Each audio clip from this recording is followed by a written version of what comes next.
brought to you by Palvi Agrico. आता शेतीसाठी जे काही लागणार ते घरपोच मिळणार, तेही मोबाईलच्या एका क्लिकवर. या वर्षी माझं जे डाळिंब होतं ते मी 168 रुपयांनी विकलं पर केजी आणि माझ्या झाडावर साधारणतः 27-28 केजी पर प्लांट होता माल. आता माझी तिकडे 1000 झाड आहेत आणि इथं 400 झाड आहेत. मग आता मला सांगा तुम्ही, मग मी रडू कशाला? आणि ही 1400 प्लांट आहेत, त्यातली 100-150 प्लांट सोडली तर मला वाटतं 38 टन टोटल माझा माल झाला होता. हा, त्याचे तुम्हाला जवळपास 64 लाख रुपये झाले. 63-64 लाख. ते समोरच गणित मी मुद्दामून केलं. समोर गणित केलं. डाळिंबातून त्यांना लोकल मार्केटला एवढे पैसे निघाले, प्लस केळीतून त्यांनी एक्सपोर्ट केलं, ते 5 एकरात तेवढे त्यांना निघाले. आणि ही जवळपास 1400 झाडं, 400 आणि वरती 1000 ह्याचे त्यांना जवळपास 63-64 लाख रुपये झाले एका सीझनचे. हे सगळ्यामध्ये मुद्दामून ही स्टोरी तुमच्यासाठी आणली आणि ती नक्की बघा. एकीकडे गल्फ वॉर तर दुसरीकडे ही सगळी शेतीमधली अनिश्चितता. हे सगळं सुरू असलं तरी सुद्धा आत्ताच्या घडीला काय चाललंय महाराष्ट्रात म्हणून बघायला मी आत्ता सोलापुरात आहे. करमाळा असेल, पलीकडे माळशिरस, आणि आत्ता त्यानंतर पंढरपुरात आलो आहे. पंढरपुरातलं नेमतवाडी हे गाव आहे, इथे मी आत्ता आहे. आणि ज्या वावरात मी आत्ता उभा आहे, केळीची बाग तुम्ही बघताय, ऑलरेडी एक निघाला आहे आणि आता दुसरा इथून खोडवा येतो याच्यामध्ये.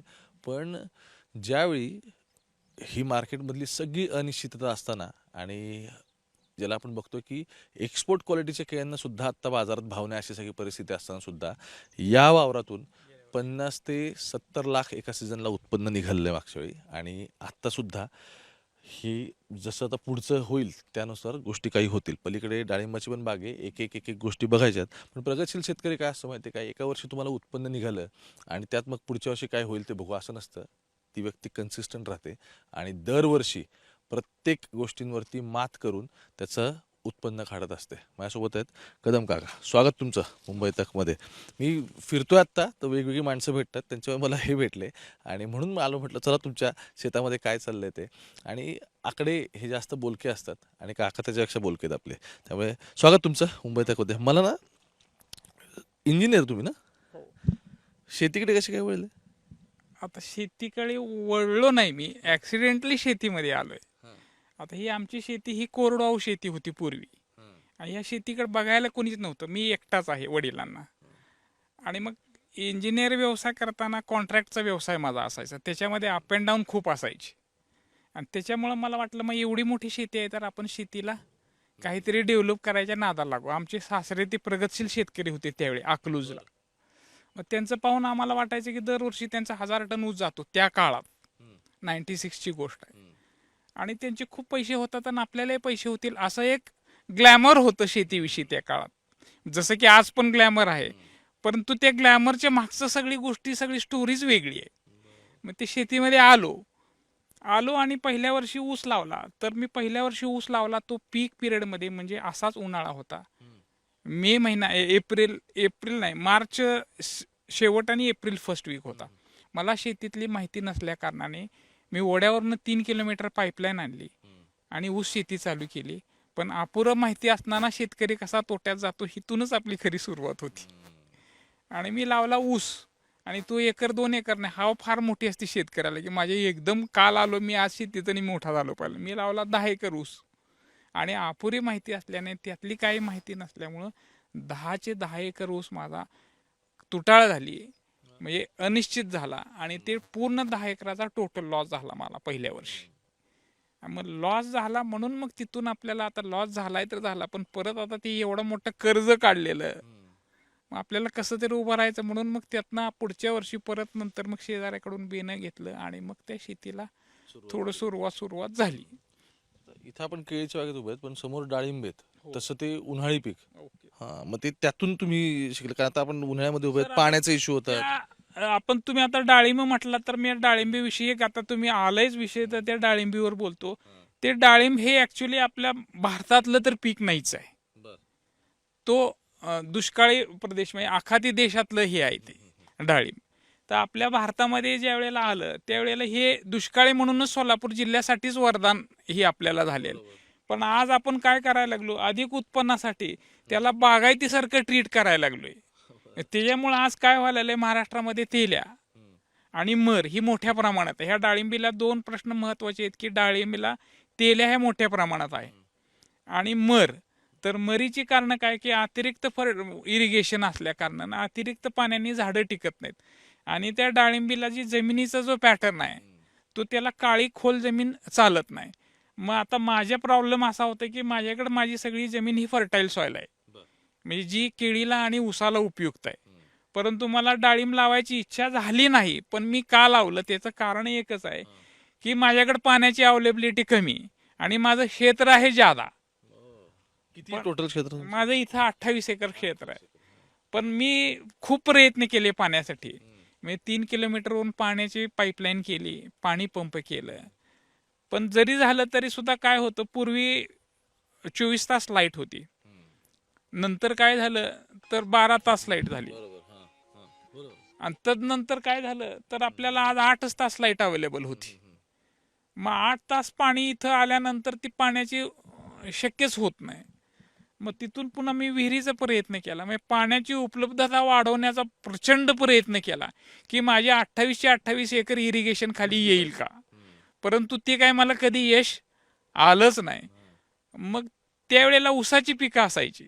मग आता हा डाळिंबामुळं हा सगळा संदर्भ मी देतोय बरं का, हे तुमचं जर असलं तरी पण सांगावं असं वाटतं. मग ऊसाची शेती करत असताना काय व्हायचं की आपल्याला 10 एकर 15 एकर ऊस लावायचं म्हटलं की तेवढं 15 एकर ऊस लावायचो आणि दरवर्षी एप्रिल मे मध्ये आलं की तो ऊस सगळा जळून जायचा. 4-5 एकरच माझा ऊस टिकायचा. मग दरवर्षी 10 एकराचा लॉस व्हायचा. मग असं किती दिवस चाललं तर बरे दिवस चालायचं. डीपी तर जळायचा, नळाला पाणी तर नसायचं, पुढच्या वर्षी पाऊस तर कमी पडायचा. मग ह्या सगळ्यावर मात कशी करावी, आपण टिकू का नाही, म्हणून मग ह्या डाळिंबीत जायचा विचार त्यावेळेला केला. कारण एवढंच की आपण जर डाळिंब लावलो तर ऊसापेक्षा तर किमान कमी पाण्यावर आपण ते पिकवू शकू. मग डाळिंबात गेल्यानंतर काय झालं परत की मग आपल्याला डाळिंबीत गेलोय खरं, उत्पादन तर ज्यादा पाहिजे, परंतु त्या डाळिंबीची माहितीच नाही. मग त्या डाळिंबीची माहिती नसल्यानंतर जसं जग करतं तसंच माझी शेतीची पद्धत असायची की त्यांनी कधी छाटली की आपण छाटायची. पण त्यांची प्रोसेस काय असायची की परत तिथं पाण्याचा प्रॉब्लेम आलाच की ती जनरल काय आहे की डिसेंबर जानेवारीमध्ये ती बाग धरतात आणि ती बाग त्यांची हार्वेस्ट होती साधारणतः 6 महिन्याचं कॅल्क्युलेशन केलं तर फेब्रुवारी मार्च एप्रिल मे जून जुलै. म्हणजे जो पीक आहे माझा, जो पूर्वीचा प्रॉब्लेम आहे तोच पुन्हा डाळिंबीला सेम राहिला. म्हणजे ऊसात पाणी, डाळिंबीला पाणी. मग ऊसाला जेवढं पाणी लागतं तेवढंच मला पाणी डाळिंबीला लागायला लागलं. मग मला काय बदल झाला नाही. मग त्यातून परत मग मी बदल करायचं काय ठरवलं की नाही, आपल्याला पाणीच अवेलेबल नाही तर डाळिंबीची एक अशी फिजिओलॉजी की डाळिंबीला तानावर सोडावं लागतं. ते काय असतं मला जरा समजा. अच्छा, तानावर सोडायचं म्हणजे काय प्रोसेस आहे की आपल्याला चांगली फ्रुटिंग घ्यायचं असेल तर त्या झाडामध्ये 1 टाइम सेटिंग, थोडक्यात असं आपण म्हणू की फळ चांगल्या क्वालिटीचं प्लस 1 टाइम सेटिंग आली पाहिजे. म्हणजे जर फ्रुटिंग चांगलं भरपूर आलं तरच आपल्याला आर्थिक नफा होणार आहे. नाहीतर छोटे छोटे डाळिंब लागत राहिले, अनइवन डाळिंब राहिले तर आपल्याला मार्केटमध्ये थोडे थोडे नेऊन विकता येणार नाही. 1 टाइम आपल्याला मार्केटमध्ये विकता यायला पाहिजे आणि एका ठराविक वेळेला असे विकता आलं पाहिजे की ज्या वेळेला आपल्याला मार्केटचं पण कंडिशन्स चांगल्या पाहिजे प्लस नैसर्गिक कंडिशन्स पण चांगल्या पाहिजेत. मग त्याच्यावर असा विचार एक आला की आपण जर ताणच द्यायचा असेल तर लोक जानेवारीमध्ये धरतात आणि आपल्याकडे पाण्याची उपलब्धता त्यावेळेला अपुरी आहे. तर आपण असं नाही का करूया की आपण त्याला तानावरच जानेवारीमध्ये सोडूया, म्हणजे पाणीच माझं बंद झालं, म्हणजे त्या पिकाला लागणारं पाणीच माझं वाचलं. पण क्षेत्र तर तेवढंच आहे, म्हणजे उत्पन्नाचं क्षेत्र तेवढं, पण पाणी माझं म्हणजे 5 एकराच्या पाण्यामध्ये मला 10 एकर चालू राहिलं का, तर हे 5 एकर थांबलं ना. आणि मग ह्याचं काय झालं की पाऊस पडल्यावर आपण धरूया नॅचरल. मग जानेवारी पासून ते मे पर्यंत त्याला रेस्ट मिळायला लागली. तुम्ही क्रॉप सायकल बदलली त्या वर्षी. मी का बदलली तर नैसर्गिकच प्रॉब्लेम आहे, परत पाण्याचा प्रॉब्लेम आहे, आपण बदलून बघूया. त्याचा असा मला बदल झाला की मला 5 एकराचं पाणी होतं असं आपण समजूया, तर त्याच्यामध्ये मला माझं 10 एकर पिकायला आलं. तर 10 एकर पिकायला आलं कसं, तर 5 एकर बारमाही बागायत, पाणी तर 5 एकराचंच उपलब्ध आहे, पण 5 एकर बागायत जे शाश्वत म्हणजे थोडक्यात आता पूर्वी शाश्वती म्हणजे ऊसाची शाश्वती असायची दराची हमीमुळं. इतराला आता तुम्ही जसं केळीचं वगैरे म्हणताय त्या दराची हमीच नाही ना. केळीचं एक वर्षी 30 रुपये दर रेट येतो, एक वर्षी 5 रुपये येतो, एक वर्षी 4 रुपये येतो, एक वर्षी 1 रुपयानी पण जाते. असं हे क्रायसिस आहे. पण या क्रायसिसमध्ये तुम्ही काही करू शकत नाही. मग हे अडचणी येऊ नयेत, पाण्याची अडचण प्लस दराची अडचण आणि प्लस हवामान म्हणजे कधी दुष्काळ पडतो कधी अतिरिक्त पाऊस पडतो. मग ह्या डाळिंबीच्या पिकाचं त्यावेळेस सायकल बदलायचं ठरवलं आणि त्याला माझा असा नफा झाला, माझं पाणी वाचलं, पाऊस पडला मृगाचा आणि झाडाची सगळी व्यवस्थापन व्यवस्थित केल्यामुळं त्या पहिलंच असं वर्ष माझं आलं की त्या बागेतून मला 17 लाख रुपये मिळाले 2 एकर डाळिंबीतनं. आणि ते 2 एकर डाळिंबीतनं. पण ती 2 एकर डाळिंबीचं त्यावेळेचा दर तुम्ही विचारला नाही. त्यावेळेला दर होता 15 ते 17 रुपये मॅक्झिमम. आणि मुंबईला मी पाठवायचो तर त्यावेळेला मला वाटतं 6 नग 8 नग 12 नग असं एक ट्रेंड होता वाशी मार्केटचा. तर 180 रुपयांनी माझं ते 6 नग जायचं. म्हणजे क्वालिटीला मला अंदाज आला की आपल्याला बाबा कमी माल पण क्वालिटीचा पिकवला तर तिथे पैसे व्हायला लागले. मग त्यावेळेला मला त्याचा अंदाज आला की आपल्याला अरे पाणी द्यायची गरज नाही. तर पाणी किती लागलं तर पाणीच लागलं नाही, पावसावर फुकट पीक आलं सर. ही तिथं माझी पहिली जादू झाली. तिथून मग शिकलो की आपण बाबा अपुऱ्या पाण्यामध्ये शेती करू शकतो. मग ही डाळिंब पिकामध्ये गेलो त्याचं कारण एकमेव. पण आता तुम्ही मग म्हटलं की ताण धरला तर ते काय म्हणजे ते सायंटिफिकली ती प्रोसेस कशी होते? आता ताणाची प्रोसेस अशी आहे की आपल्याला 1 टाइम फ्रुटिंग घ्यायचं असते. बरं, डाळिंबीची फिजिओलॉजी अशी आहे की डाळिंबीला तुम्ही जर थोडं थोडं सातत्याने पाणी देत राहिला तर त्याची ती वाढ चालूच राहते. फुटवा येतो, काडी पिकती आणि कळी येतच राहते. मग जर सातत्याने कळी आली आणि सातत्याने फळ आली तर फळाला साईज मिळणार नाही. आज मार्केट ट्रेंड काय sir, 1 number 2 number 3 number quality आहे. आता ह्यातलं थोडंसं छोटंसं अर्थशास्त्र तुम्हाला सांगतो. आता हे आपण एक झाड आहे तर शेतकऱ्याला काय कळलं पाहिजे की माझी त्या झाडाकडून एक्सपेक्टेशन काय आहे की त्या झाडाकडून मला 1000 रुपये मिळाले पाहिजेत. पण 1000 कसे होतील ह्याचं जर त्याला गणितच माहीत नसेल तर कसं 1000 होणार. तर 1000 रुपये होण्यासाठीच मग मला एक अंदाज असा आला की आता आपण असं अज्युम करूया की एक 20 किलो माल त्याच्यावरून निघतो. बरं, आता 20 किलोचे मला 1000 करायचं म्हणलं तर मला 3 प्रॅक्टिसेस आहेत. 1000 करायचं 20 किलोनी म्हणलं तर मला रेट काय पाहिजे, 50 रुपये रेट पाहिजे. बरोबर आहे. आणि जर मला 50 रुपयाचा रेट पाहिजे की त्यावेळेला मार्केटच्या टॉप क्वालिटीच्या फळाला जर 50 रुपये असेल तर त्या झाडाचे मला 1000 होतील. आता जर तुम्ही म्हणताय तसं जर मी रेग्युलर प्रॅक्टिसेस केल्या तर माझी साईज छोटी आली तर मार्केटमध्ये 10 रुपये रेट मिळतो. आणि 20 kg 20 किलो माल पिकवला 10 रुपयाने माझे 200 रुपये झाले. पण फळं ज्यादा गेले. 20 किलोच्या क्रेटमध्ये 100 फळं गेली आणि 100 फळं जाऊन म्हणजे मला क्रॉप जास्त काढून खर्च ज्यादा करून उत्पन्न कमी आलं. मग मला त्यावेळेला काय वाटलं आपण फळं कमी धरूयात. फळं कमी तर फळं कमी धरण्याचं कारण काय की माझी बाग आता ही मागची बघा सर, ही माझी 15 वर्षाची बाग आहे. मी का टिकलो तर त्याचे 2 महत्वाचे कारण आहेत की उन्हाळ्यामध्ये मला त्याला पाणी द्यावं लागलं नाही त्यामुळे झाड टिकलं. त्याला रासायनिक खतं खालून मी दिलेच नाहीत अजिबात. ऑर्गॅनिक मॅटर त्याला जास्त दिला, शेणखत मळी ह्या पद्धतीने त्याचा सांभाळ केला. आणि उन्हाळ्यामध्ये त्याला पूर्ण त्या झाडाचं मॉइश्चरच कमी झाल्यामुळं त्याची प्रतिकारशक्ती झाडाची चांगली राहिली.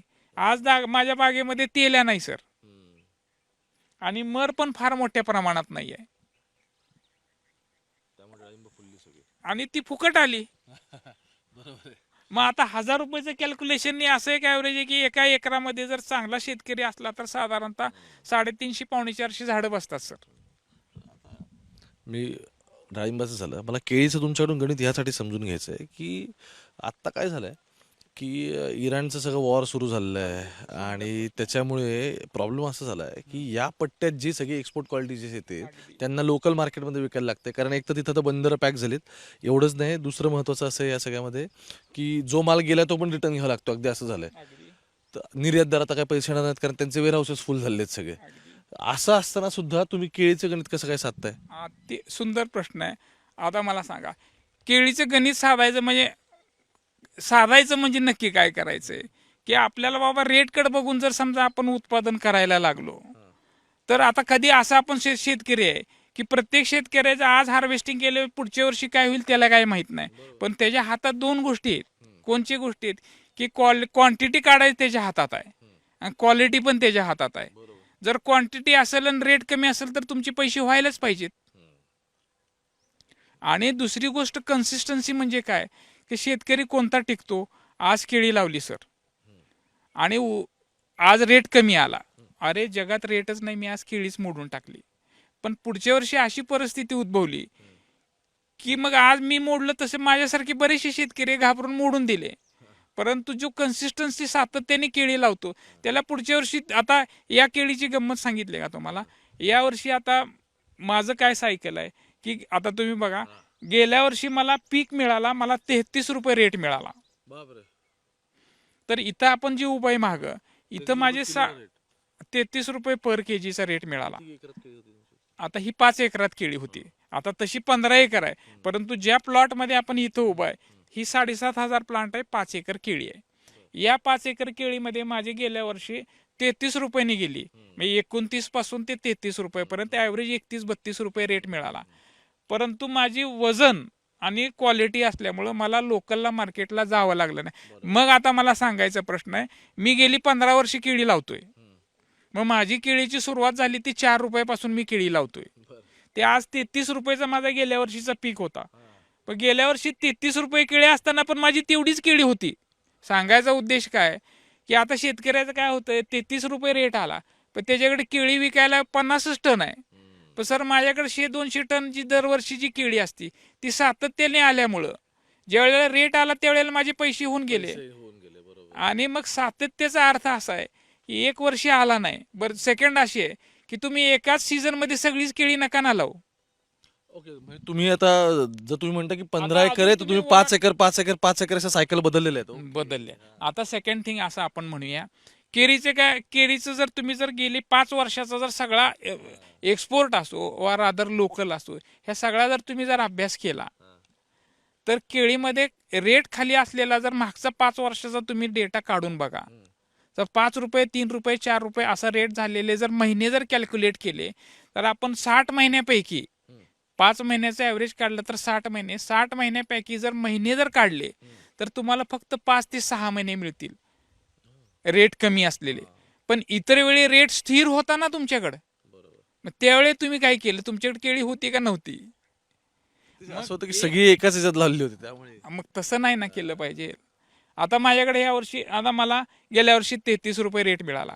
मग मी काय म्हटलं की आज 33 रुपये मला रेट मिळाला, पण कदाचित उद्या जर समजा ह्या मुळे काय प्रॉब्लेम आले, युद्धजन्य परिस्थिती तुम्ही आत्ता मला सांगताय सर, पण त्यासाठी मी पूर्वीपासून प्रिपेअर्ड होतो.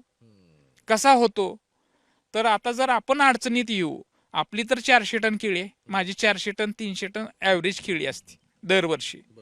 बरं, आता मग मी 400 टन वन टाइम लावलो आता तुमच्याप्रमाणे आणि माझं युद्ध झालं तर 400 टन केळीचं माझा टोटल लॉस मध्ये मी जाऊ का?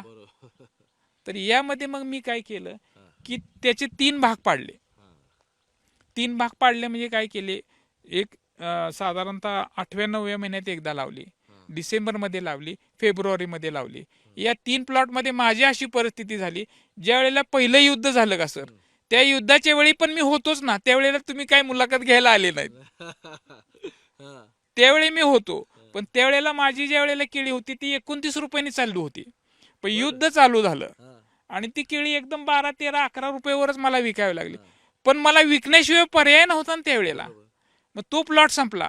सेकंड प्लॉटला परिस्थिती सुधारली, परत माझी 22-23 गेली. आताचा जो हा जो प्लॉट आहे ह्याचा हार्वेस्टिंग संपलं सर महिना झाला. तर मी युद्ध लागायच्या अगोदर माझी जवळजवळ हार्वेस्टिंग संपली होती. आता युद्ध आलं माझी हा कटिंगच संपली. मग आता हा सगळा जर प्रोसेस वर्षभराचा पाहिला तर मग ह्या वर्षामध्ये सातत्याने मी कन्सिस्टन्सी. बर, या वर्षी युद्ध झालं म्हणजे पुढच्या वर्षी मी केळी लावणार नाही का, तर मी तेवढीच केळी लावणार. बरोबर, सायकल्स ऍडजस्ट करणार. मग आणि केळीचं काय 2-3 गोष्टी आहेत. आता ऊसामध्ये सर तुम्ही बघा, आपण लावता का तुम्ही आता? नाही, ऊस लावतो काय, लावतच नाही. तर लावत नाही म्हणजे कारण काय सर, ऊसामध्ये पाण्याचं फार प्रचंड डिमांड लागते. आता ऊस लास्ट ऊस मला वाटते 12-13 वर्ष होऊन गेले असतील. ऊस शेती सोडली म्हणून मी शेतीत आलो. ऊस शेती सोडली नसती तर माझं काय व्हायचं दरवर्षी? फक्त पिकाचं नवं जुनं व्हायचं. म्हणजे गेल्या वर्षीचे जे मी क्रॉपचे पैसे उचललेले आहेत त्याचं व्याज भरायचं आणि चालायचं. ज्या वेळेला मी शेतीत बदल केले, ह्या डाळिंबीत बदल केले, रादर केळीत गेलो सर, केळीची अशी माझी परिस्थिती होती, ती स्टोरी. तर दुष्काळ पडला होता सर. दुष्काळ पडला होता, मला वाटतं 8-9 वर्षापूर्वीची गोष्ट आहे ती, 2000 सालची गोष्ट आहे ती. दुष्काळ पडला आणि माझ्याकडे विहिरीचं पाणी उपलब्ध होतं, तर पाणी उपलब्ध होतं 2च तासाचं. आता तुम्ही शेतकरी म्हणून ह्या सगळ्या गोष्टी सांगतो बरं का. शेतकऱ्यांनी स्वतःची वाट स्वतः शोधली पाहिजे. 2 तासाचं पाणी माझ्याकडे अवेलेबल होतं उन्हाळ्यामध्ये. म्हणजे उन्हाळा म्हणजे मी कसा कॅल्क्युलेशन करतो, तर मग आता तुम्हाला अजून एक त्यातलं गूढ सांगतो. आपल्याला बारमाही शेती करायची आहे, आपल्याला शेतीत यशस्वी व्हायचे. बरं, माझ्याकडे 28 एकर शेती आहे, पण माझ्याकडे पाण्याची उपलब्धता किती आहे बारमाही पिकासाठी आणि हंगामी पिकासाठी किती पाण्याची उपलब्धता आहे, त्यानुसार माझा क्रॉपिंग पॅटर्न पाहिजे. मग तुम्ही त्यातला वर्स्ट टाइम धरून चालता. मग वर्स्ट टाइम म्हणजे आपला महाराष्ट्राचं जर आपण कॅल्क्युलेशन जर बघितलं तर साधारणतः मी 25 मे काउंट काढतो. 25 मेला इव्हॅपोरेशन ज्यादा राहते, जमिनीची धूप ज्यादा होती आणि पाण्याची 40-42 डिग्री टेम्परेचर होते.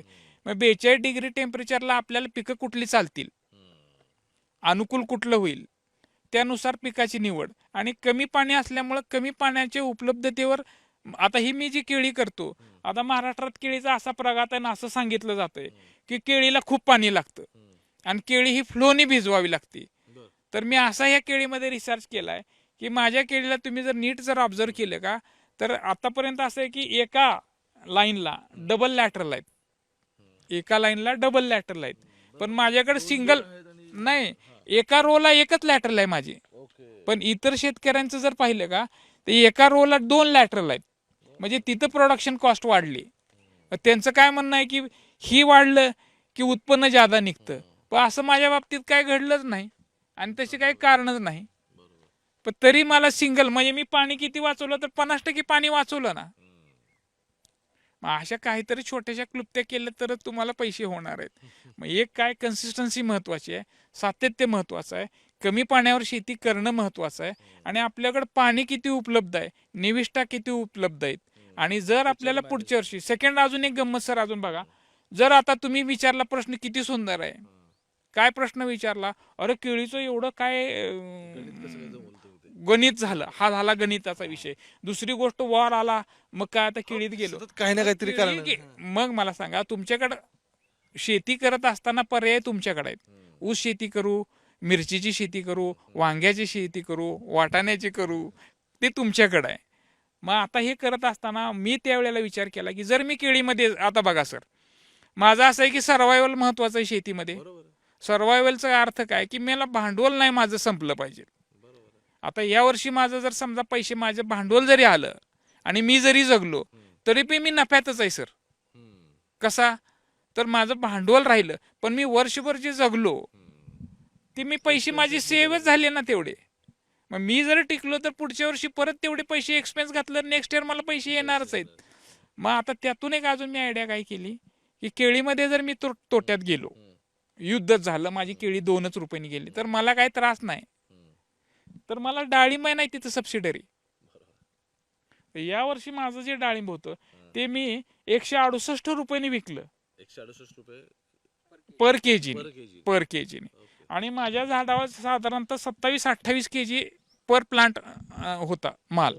आता माझी तिकडे 1000 झाड आहेत आणि इथं 400 झाड आहेत. मग आता मला सांगा तुम्ही, मग मी रडू कशाला?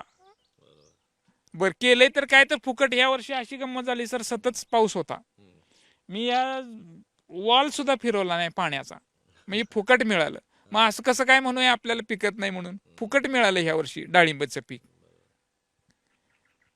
बरं वाटलं तुमच्याशी बोलून. आणि मला मुद्दामूनच हे बोलायचं होतं का, त्याचं कारण असं होतं की मी ज्या ज्या ठिकाणी फिरतो त्या त्या ठिकाणी काहीतरी वेगळ्या स्टोऱ्याज मिळत असतात. आणि आत्ता ज्यावेळी युद्ध हे या सगळ्याचं कारण आहे की बऱ्याच ठिकाणी शेतकरी म्हणतात की त्यांना खूप तोटा झाला आहे, यावर्षी माल विकला जात नाही वगैरे वगैरे.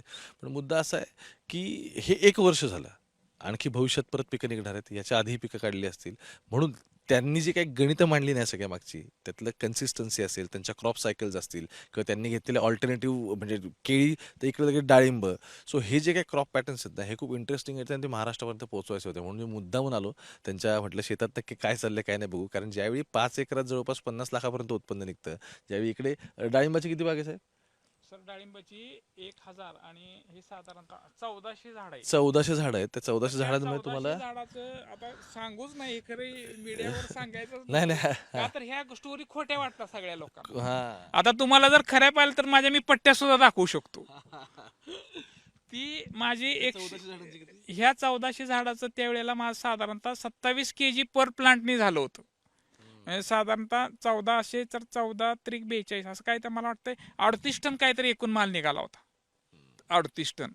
मग ते कॅल्क्युलेशन तुमचं तुम्हीच करा. कॅल्क्युलेशन करू लगेच. तुमचं तुम्हीच करा. ते लगेच म्हणतात किती, एकदा मला परत सांगा, लगेच आपण करू कॅल्क्युलेशन. हा 38 टन माल निघाला होता सगळा. आणि आता त्यातलं अजून एक तुम्ही जी सारखा एक्सपोर्ट एक्सपोर्ट एक्सपोर्ट जे सगळं करायला लागला, एक्सपोर्ट नाही सर, मी लोकल मार्केटला नेऊन विकलं होतं पंढरपूर मार्केटमध्ये. काय बोलता?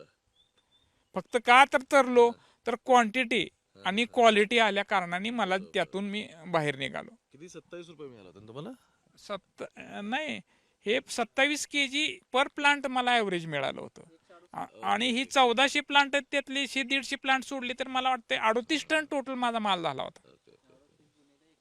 हा त्याचे तुम्हाला जवळपास 64 लाख रुपये झाले. 63-64 कसं लाख रुपये. मोजायचं आता? केळीत तोटा आला, ते समोरच गणित मी डाळिंबीत मुद्दामून तोटा केलं. आला, समोर गणित केलं. डाळिंबातून त्यांना लोकल मार्केटला एवढे पैसे निघाले, प्लस केळीतून त्यांनी एक्सपोर्ट केलं, ते 5 एकरात तेवढे त्यांना निघाले. आणि ही जवळपास 1400 झाडं, 400 आणि वरती 1000 ह्याचे त्यांना जवळपास 63-64 लाख रुपये झाले एका सीझनचे. ह्या सगळ्यामध्ये मुद्दामून ही स्टोरी तुमच्यासाठी आणली आणि ती नक्की बघा. तो व्हिडिओ मोठा जरी झाला असेल तरी तो शेवटपर्यंत बघणं यासाठी महत्त्वाचं आहे की बारीक बारीक गोष्टी त्यांनी सांगितल्यात. अगदी 25 मेची तारखेपासून ते वेगवेगळ्या गोष्टी कशा त्या ह्या सगळ्यामध्ये ॲनलाईज करतात ते त्यांनी डिटेल्स दिल्या. मुंबई तक बघत राहा. कॅमेरा पर्सन गोपाळसोबत मी ओमकार आज पंढरपुरातून.